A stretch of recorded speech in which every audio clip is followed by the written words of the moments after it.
This survey was conducted with 26,000 riders. It was done by IBM. If this survey is accurate, Uber and Lyft are in for some troubling times, and I'll make some pretty powerful predictions right here and now after this article. So the survey suggests we're pretty done with ride sharing after all of this. After all of this, meaning we're right in the middle of the pandemic. When this is all over, the survey basically says that people will be pretty much done. Those not fortunate enough to replace commutes with telecommutes during the rise of COVID-19 have at least been able to enjoy the silver lining of reduced road traffic. That's very true.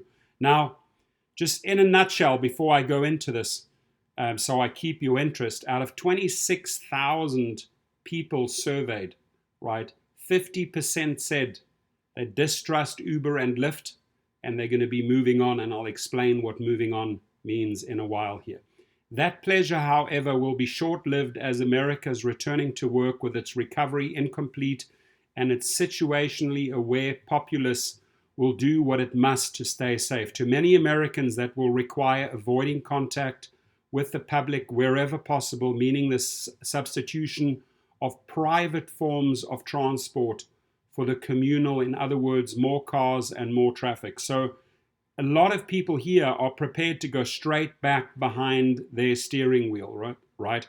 Although it may have worked out pretty much cost-wise the same, their insurance, their wear and tear, their gasoline, versus, hey, I'm going to get into a car, be driven to work, get picked up after work, get driven home. Now they are thinking, well, maybe we need to get behind that original steering wheel again, right?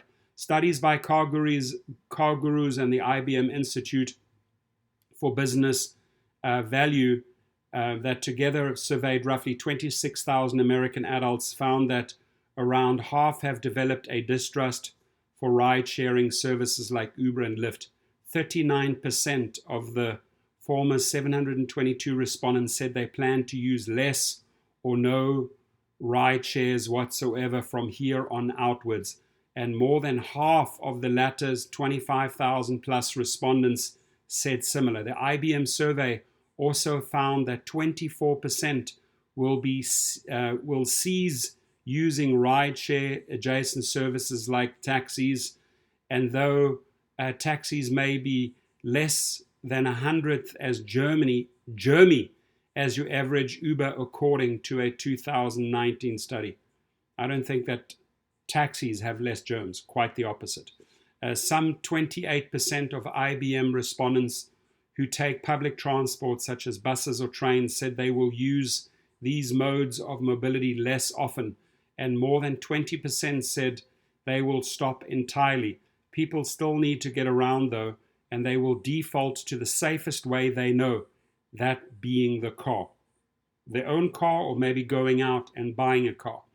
17% of those surveyed by IBM and 49% by car gurus said they will use their own vehicles more, and around 25% said they'll use their private forms of transport exclusively from here on out.